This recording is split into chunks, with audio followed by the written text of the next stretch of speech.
সালাম আলাইকুম। Part 2 of Chawkbazar. যাচ্ছি চকবাজারে, আজকে আপনাদেরকে দেখাবো ওখানে আমানিয়া বেকারির হালিমটা খুব বিখ্যাত, আলাউদ্দিনের জিলাপি, তারপরে পনিরের সমুচা একটা দোকানে খুব বিখ্যাত পাওয়া যায়, চিকেন রোল, এই জিনিসগুলো যে জিনিসগুলো আসলে একেবারে রোড সাইড না, কিন্তু আসলে রোড সাইডের পাশেও যে একটু বনেদি খাবার পাওয়া যায়। চকবাজারকে অনেকে মনে করেন নতুন ঢাকার লোকজন যে একেবারে ডেস্ট্রয়েড ফুড, বাট না, একেবারে ডেস্ট্রয়েড ফুড, রাস্তার মধ্যেও ভালো ফুড পাওয়া যায়। এটা আপনারা দেখছেন, কিছু কিছু জিনিস খাবার আমি ভালো বলছি। আর আজকে দ্বিতীয় পর্বে ইনশাল্লাহ আমরা চকবাজারে যে দোকানগুলো আছে সেই দোকানগুলোর কিছু অংশ দেখানোর চেষ্টা করব। মোটামুটি চলেন চকবাজার যাই, আর আমরা ইনশাল্লাহ এসে খাবারগুলো টেস্ট করব, দেখবেন, এবং ইনশাল্লাহ এবছরে এই চকবাজারের ইফতারিটা আপনাদেরকে দেখানোর চেষ্টা করা, যেন ধারণার কিছু পরিবর্তন সবার হয়। একেবারে যে খারাপ খাবার এখানে সেটা বলবো না, কিছু কিছু খাবার আছে, কিছু সব দোকানদার তো এক না, কত শত শত দোকানদার আছে। যাই হোক, আসেন দেখি আমার দ্বিতীয় পর্ব এক্সপ্লোর করতে যাই, চলেন।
দুইটা পর্বে ভাগ করছি পুরো জিনিসটাকে। একটা পর্ব আপনারা দেখছেন 2 দিন আগে, আর এটা সেকেন্ড পার্ট। এটা হচ্ছে কি হলো, আমরা বম্বে সুইটস থেকে এই জিনিসগুলো নিছি, পনিরের সমুচা সিঙ্গারা, এগুলো। এটা হচ্ছে আতিকসের চিকেন রোল, বিখ্যাত আমানিয়ার হালিম, অনেক আইটেম আছে আমানিয়ার, আপনারা ছবিতে দেখবেন, কিন্তু এইটা আমাদের কাছে ইয়া মনে হয়েছে যে বিখ্যাত, এটা দেখাই। আর এটা হচ্ছে এগুলো আলাউদ্দিনের জিলাপি। আসেন এক এক করে দেখি এখানে কি আছে একটু দেখি, এটা একটু ভাঙি, দেখেন, একটু দেখেন, একটু কাজ দিয়ে দেখান। এই যে কী বেড়েছে দেখছেন, এই যে এটা কি, এটা কি দেখছেন? দ্যাট ইজ পনির। ঠিক আছে, বিসমিল্লাহ। আমাদের দেশি পনির, যেটাকে অষ্টগ্রামের পনির বলি। ভাই সবার কাছে জিনিসটা ভালো লাগে না, কিন্তু আমার কাছে এটা অসাম লাগে, আর জিনিসটাও ভালো, আলহামদুলিল্লাহ। তারপরে পরে খাবো আস্তে আস্তে, নষ্ট করবো না, চিন্তা করেন না। সিঙ্গারা না,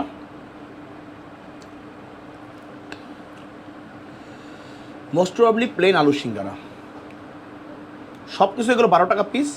আপনারা চকবাজারে গেলে যে শুধুমাত্র রাস্তা দিয়ে খাবেন তা না, এগুলোতে প্রচুর ভিড়, পাওয়া যায় না। আমি অনেক আগে পাঠাইছি ওদেরকে। আমরা কয়টায় গেলাম? 2টায় না 2টা না 2:30টায়? ওই তো এখান থেকে রওনা দিয়ে গেছি, ওখানে ঢুকছি কয়টা তাই। ওকে, ওই যে টিপিক্যাল মিষ্টির দোকানে এক ধরনের ইয়া করে না, একটু পাঁচফোড়ন দিয়ে একটা ভর্তা করে, ওই ফ্লেভারটা। আসেন দ্বিতীয় অপশনে যাই। আতিকসের চিকেন রোল কত করে এটা আমার স্যার? 30 টাকা। দেখি কী অবস্থা।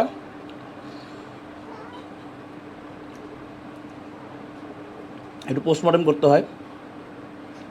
এই যে পাইছি, এই যে এই যে দ্যাট ইজ পোস্টমর্টম রিপোর্ট। হ্যাঁ, চিকেন আসছে এর মধ্যে, নামকাও আসছে না। ওকে, যাই হোক, চিকেন সমস্যাটা মজা। আচ্ছা, আমার এখানে রহমত বলতেছে আমি কি নাই খাই নাই। পনিরের সিঙ্গারা তো খাইছি, এটা কি দেখি? হ্যাঁ, এটাও পনির। কোনটা? এইটা দাঁড়া দেখি, এটাও পনির। ঠিক আছে না রহমত, আমি পনিরই খাইছি। ঠিক আছে, পনির বেশি আনছো, বা তোমাদেরকে ওই যে রিয়াজের মতন তোমারও পরোটা বিফের জায়গায় সমুচার জায়গায় পনির ধরাইছে, পনির সমুচা ধরাইছে। যাক, এটা আমার প্রিয়। খাচ্ছি, খাওয়া চলছে, চলতে থাকবে, চলিতেছে, আরও চলবে। হ্যাঁ, আবার বন্ধু বান্ধব আসছে, হ্যাঁ চাটা খাবো, কিন্তু আপনাদের এগুলো না দেখে তো খেতে পারি না। হ্যাঁ, এইটা হচ্ছে সাসলিক। আচ্ছা, যাই হোক, আমাদের এখানে সাসলিকগুলোর মধ্যে আমরা অনেক কিছু দেওয়ার চেষ্টা করি, ক্যাপসিকাম, পেঁয়াজ।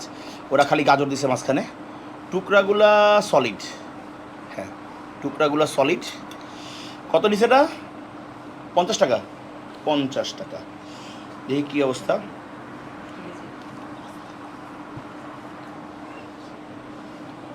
তন্দুরি ঠিক আছে, কিন্তু অনেক ড্রাই। সস টস দিয়ে খেলে পরে ভালো লাগবে। ইফতারের সময় সস টস খাবে কে? আর এটা হচ্ছে কি হলো চিকেন তান্দুরি কাবাব। হ্যাঁ, এটা হচ্ছে 150 টাকা। দেখে একটা টুকরা নেই এটার মধ্যে। এটা মাংস হাড্ডি, এটাও মাংস হাড্ডি, এই তিনটা সলিড।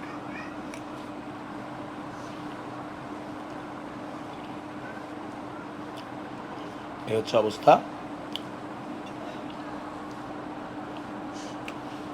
এটা থেকে কিছুটা টেন্ডার। ঠিক আছে, কাবাবগুলো ভালো। গণহারে চকবাজারে সব খাবার খারাপ বলা যাবে না। পরোটা দিয়ে একটু খেতে পারতাম, কিন্তু পরোটা দিয়ে খাবো না। পরোটা দিয়ে খাওয়ার অন্য জিনিস আছে। ওই প্লেটটা কই? প্লেটটা দাও। আমানিয়া বিখ্যাত হালিম। বাটিটা কই রে হালিমের? এই যে এই বাটি হচ্ছে 200 টাকা না? এই প্লাস্টিকের বাটি 200 টাকা। খেয়ে দিয়ে কি অবস্থা। মাংস নাকি ওরা সব এখানে উঠে দিছে, কয় পিস মাংস দেয় তাই দেখে একটু।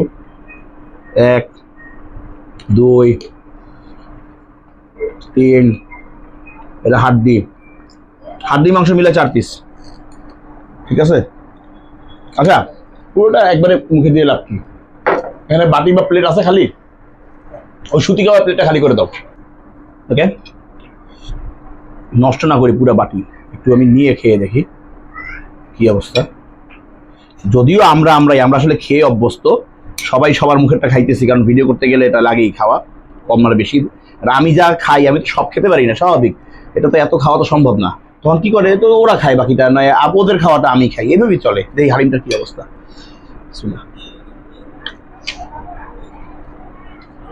আমার এর হালিম বরাবরই বিখ্যাত, ভালো। তবে এর থেকে ভালো হালিম আমি খাইছি, এর থেকে অনেক অনেক অনেক ভালো হালিম আমি খাইছি। খুব অখ্যাত জায়গা, হয়তো এটা সলিড মাংস দিছে আপনার, ওটার মধ্যে হয়তো বা হাড্ডি টুকরা ভালো দিছে, এটা ভালো জায়গায় হাড্ডি দিছে। আমি হয়তো মাথার মাংস দিয়ে হালিম খেয়েছি, কিন্তু এর থেকে ফ্লেভার অনেক ভালো ছিল। যাক, তারপরে এটা ভালো। আমানিয়া বিখ্যাত হালিম, খারাপ না, ট্রাই করতে পারেন চকবাজার গেলে। আর last but not the least, আমার লিস্টের লাস্ট বাট দুনিয়ার লাস্ট না আর কি। হ্যাঁ, হিসাব হচ্ছে এটা আলাউদ্দিনের সুইস মিসের জিলাপি। আমাদের মৌচাক মার্কেটে একটা আলাউদ্দিনের ছিল, ওটা এখনো মনে হয় আছে, কিন্তু ওরা এখন জিলাপি করে না, আগে করতো। ইসে পড়তে যেতাম যখন, আপনার মালিবাগ মোড়ে পড়তে যেতাম, ওখানে মাঝে মাঝে খাইতাম। এখন মালিবাগ মোড়ে একটা জিলাপির দোকান আছে, যদি আল্লাহ পাক কোনদিন তৌফিক দেয়, ওইটা খুব শীঘ্রই ভিডিও করে দেখাবো ঈদের পরে, যেখানে সম্ভবত আমি 3 টাকা দিয়ে জিলাপি খাওয়া শুরু করছি আমার শৈশব থেকে। এখন মনে হয় 25 টাকা পিস, 1 পিস 25 টাকা। এটা কি অবস্থা। জিলাপির সঙ্গে যদি একটু ইয়া হইতো না, যে রাবড়ি বলে, এটা কেজি সম্ভবত 300 টাকা নিচ্ছে না রকম, 280 টাকা। ওকে, জিলাপি খেতে না একটু ভয় লাগে, জিলাপি মজা। ভয়টা কি বলি, ভোক্তা অধিদপ্তর যেভাবে দেখাইতেছে জিলাপির মধ্যে হাইড্রোক্স দেয়, কিডনি বাতিল হয়ে যায়। আমি কথা দিচ্ছে, আগে তো জানতাম না যে হাইড্রোক্স দিলে কিডনি বাতিল হয়, তাই কিডনি ঠিক থাকতো, কিন্তু আমি তো জানি আমি কিডনি আসলেই নষ্ট হয়। এই হচ্ছে কি বিষয়। যাই হোক, ভাই খাওয়া দাওয়া এই পর্যন্তই। আপনাদেরকে 2টা পর্বে দেখানোর চেষ্টা করলাম আসলে চকবাজারে কি ধরনের খাবার পাওয়া যায়। এছাড়াও আস্ত খাসির লেগ, আস্ত মুরগি, কাবাবের দোকান একাধিক, বিভিন্ন রকমের অনেক কিছু, অনেক আইটেম আছে, সব তো দেখানো সম্ভব না। আর আস্ত আস্ত জিনিস যেগুলো বেচে সেগুলো থেকে দূরে থাকেন ভাই, এটা আমার ব্যক্তিগত কারণ আস্ত জিনিস ভিতরে রান্না হয় না, এটা উপর দিয়ে খাওয়া যায়, তারপর জিনিসটা নষ্ট হয়। এর থেকে আপনি আস্ত কিনে কাইটটা নিয়ে এসে বাসায় কাবাব বানায় খাবেন, অথবা পিস পিস কেনেন, সেটা অনেক বেশি কাজে লাগবে। যাই হোক, একটা ছোট্ট এক্সপিরিয়েন্স আপনার সঙ্গে শেয়ার করার চেষ্টা করলাম চকবাজার সম্পর্কে। আল্লাহ পাক যদি চাই ইনশাল্লাহ আগামী বছর আরো বেশি এক্সপ্লোর করার চেষ্টা করবো। খালি চক না, পুরান ঢাকার আরো অনেক কিছু। আপনারা জানেন যে আমি একটু ব্যস্ত থাকি, সামনে মেট্রিক পরীক্ষা আছে, ইন্টারমিডিয়েট পরীক্ষা খুব কাছাকাছি, স্টুডেন্ট পড়ানো নিয়ে একটু ব্যস্ত যাই রোজার মাসে।